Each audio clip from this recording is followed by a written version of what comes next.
Prime Minister Benjamin Netanyahu's new diplomatic initiative is likely to be unveiled in Washington in May, possibly during an address to Congress on May 22nd, Jerusalem Post is reporting. In the meantime, his envoy, Yitzhak Molcho, is expected to ask quartet representatives traveling to Jerusalem next week to refrain from issuing statements fundamentally changing the quartet's position on the conflict until Netanyahu unveils his new initiative. Israeli Defense Minister Ehud Barak said U.S. Middle East experts Fred Hoff and Mira Rudman are urging Prime Minister Benjamin Netanyahu to place a new Israeli initiative on the international agenda. Barak, in a Channel 10 interview, said an initiative is essential to maintain Israel's position in the world, ensure future U.S. security assistance, and fend off delegitimization. While Barak said a major policy address in the U.S. by Netanyahu in May would be important, this was a long way off, and there were immediate diplomatic challenges for Israel on the immediate horizon. One such challenge is the Quartet Principals meeting scheduled for March 15th in Paris, to be attended by U.S. Secretary of State Hillary Clinton, U.S. Foreign Policy Chief Catherine Ashton, Russian Foreign Minister Sergei Lavrov, and UN General Assembly Ban Ki-moon.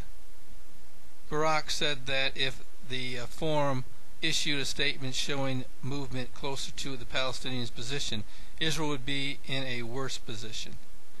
I think we have a lot to lose from passivity. There is some concern that the quartet may come out and endorse a key Palestinian position, that a future state be along the 1967 lines.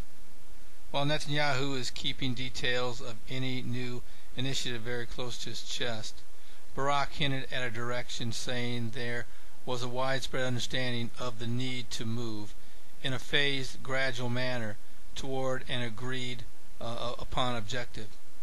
Netanyahu did not shed any light on his plan in a meeting Thursday with Swedish Foreign Minister Carl Bildt. According to diplomatic officials, Bildt brought a message that Netanyahu has heard from other European leaders in recent days: the need to solve the Palestinian issue now to keep it from becoming an issue that could be used by Islamic radicals to their advantage in any future election in Egypt or other Arab states now going through any upheaval. While there is some speculation that Netanyahu is interested in a Palestinian state within temporary borders, with the final borders to be negotiated at a later date, others believe that Netanyahu's plan entails a reiteration of the goal of two states, and the announcement that the IDF will turn over to all the major cities in the West Bank over to the Palestinians, giving them control over some 90% of the Palestinian population. Under this plan, the IDF would no longer operate inside the cities, except where in extraordinary circumstances. If this turns out to be the case, it would be a major departure from Netanyahu's previous stance of some 67% of the West Bank for a Palestinian state and a continued Israeli military presence. If I am reading this Jerusalem Post article correctly, Israel believes the creation of a Palestinian state is inevitable, and any agreement post-unrest would tip heavily in favor of the Palestinians. Is Israel about to give in to international pressure to create a preemptive Palestinian state to avoid facing what they assume will be a much harsher reality?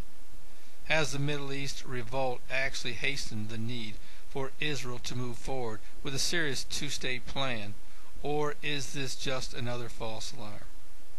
No one knows for sure, but the Bible is clear. One day all false alarms will end. This is Terry Malone with the Calvary Prophecy Report.